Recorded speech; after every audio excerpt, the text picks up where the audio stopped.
प्रिय विद्यार्थियों, आज का वीडियो लेक्चर का विषय है भारतीय स्टेट बैंक के उद्देश्य एवं कार्य। इससे पहले भी स्टेट बैंक ऑफ इंडिया के इतिहास पर एक वीडियो लेक्चर मेरा आया है। अगर आपने नहीं देखा तो उसको भी ज़रूर देख लें। ये एमकॉम फाइनल ईएफएम के विद्यार्थियों के लिए है। पेपर है इंडियन बैंकिंग सिस्टम संख्या 203 और मैं doctor Manu Sharad Pathak, department of EFM, SRLS government college Kaladera Jaipur, आप सभी विद्यार्थियों का हार्दिक स्वागत और अभिनंदन करता हूं। तो प्रारंभ करते हैं। विषय है भारतीय स्टेट बैंक के उद्देश्य एवं कार्य। इससे पहले वाले वीडियो लेक्चर में हम भारतीय स्टेट बैंक का पूरा इतिहास की जानकारी ले चुके हैं। किस प्रकार से तीनों प्रेसिडेंसी बैंक को मिलाकर इंपीरियल बैंक ऑफ इंडिया की स्थापना की गई, जिसको एक केंद्रीय बैंक के रूप में भी कई प्रकार के कार्य दिए गए। लेकिन जो साख, खासतौर से ग्रामीण जो साख है, उसकी पूर्ति इंपीरियल बैंक के द्वारा नहीं की जा रही थी। इसलिए कई समितियों के सुझावों पर एक नए नाम से बैंक को राष्ट्रीयकरण करके भारतीय स्टेट बैंक ऑफ इंडिया की स्थापना की गई, ताकि ग्रामीण साख आसानी से उपलब्ध हो सके और कृषि में जो पिछड़ापन है वो साख के कारण जो है उपलब्धता के कारण दूर हो सके। तो इस उद्देश्य के साथ भारतीय स्टेट बैंक की स्थापना की गई। इसके प्रमुख उद्देश्य कौन कौन से हैं और इसके क्या क्या कार्य हैं, वो अपन थोड़ा विस्तार से इस वीडियो लेक्चर में समझेंगे। जैसा आपको अभी बताया कि भारतीय स्टेट बैंक की स्थापना का प्रमुख उद्देश्य भारतीय स्टेट बैंक अधिनियम 1955 के अनुसार ग्रामीण क्षेत्रों तथा अर्ध शहरी क्षेत्रों में शाखाओं का जाल बिछाना था। जितने अधिक शाखाएं होगी उतनी ही आसानी से साख जो है वो आम जन तक, खासतौर से ग्रामीण लोगों तक पहुंच पाएगा। तो यह प्रमुख उद्देश्य था। अखिल भारतीय ग्रामीण साख सर्वेक्षण समिति के अनुसार स्टेट बैंक की स्थापना का प्रमुख उद्देश्य ग्रामीण क्षेत्रों में बैंकिंग व्यवस्था करना था, जो कि सहकारी साख का विकास कर सके।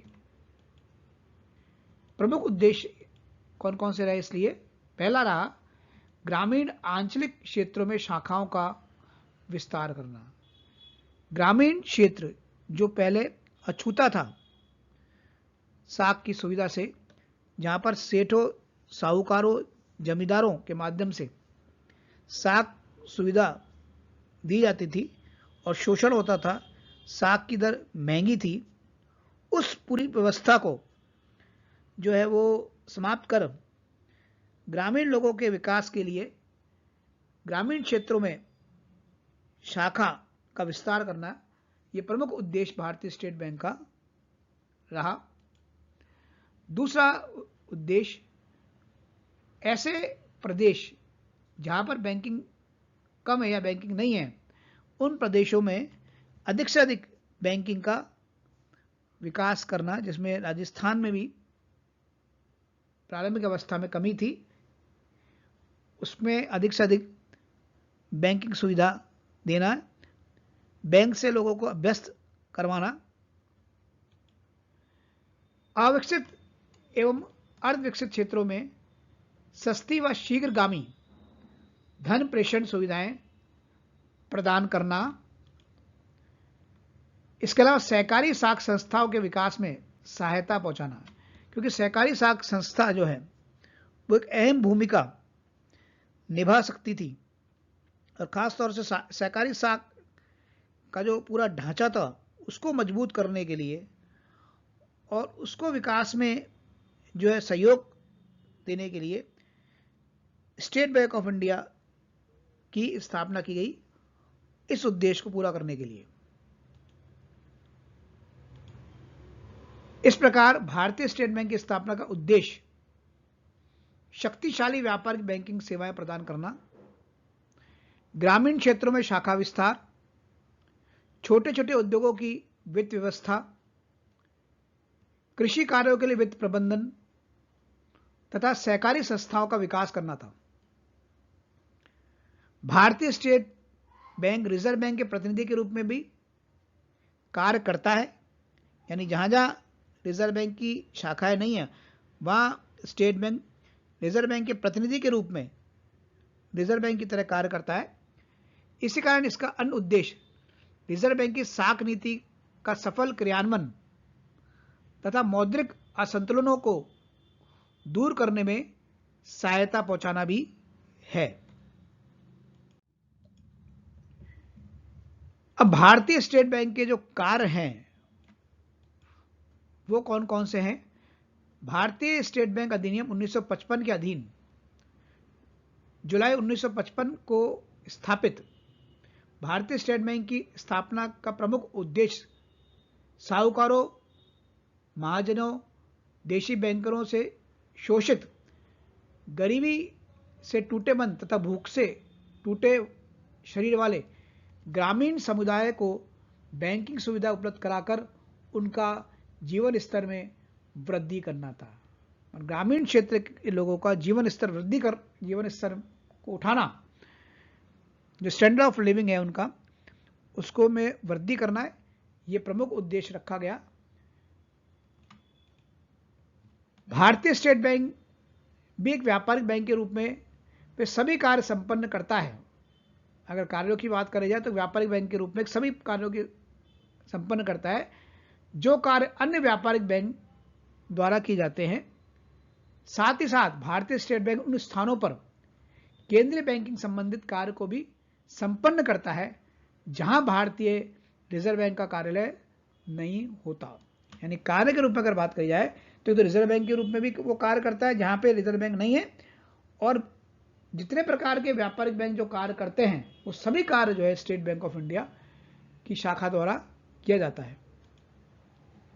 इस प्रकार भारतीय स्टेट बैंक व्यापारिक बैंकिंग के कार्यों के अतिरिक्त रिजर्व बैंक के प्रतिनिधि का बैंक के रूप में भी कार्य करता है।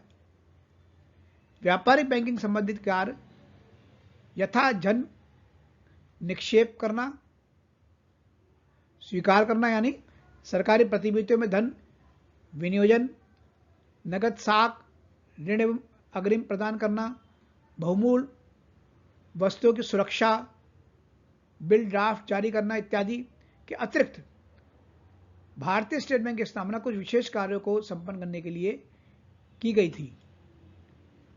ग्रामीण साख सर्वेक्षण समिति को भी नवीन स्थापित भारतीय स्टेट बैंक से यह अपेक्षा थी कि वह ग्रामीण क्षेत्रों में बैंकिंग सुविधाओं का विस्तार करके कृषि कार्यों के लिए आवश्यक मात्रा में वित्त व्यवस्था का कार्य करे।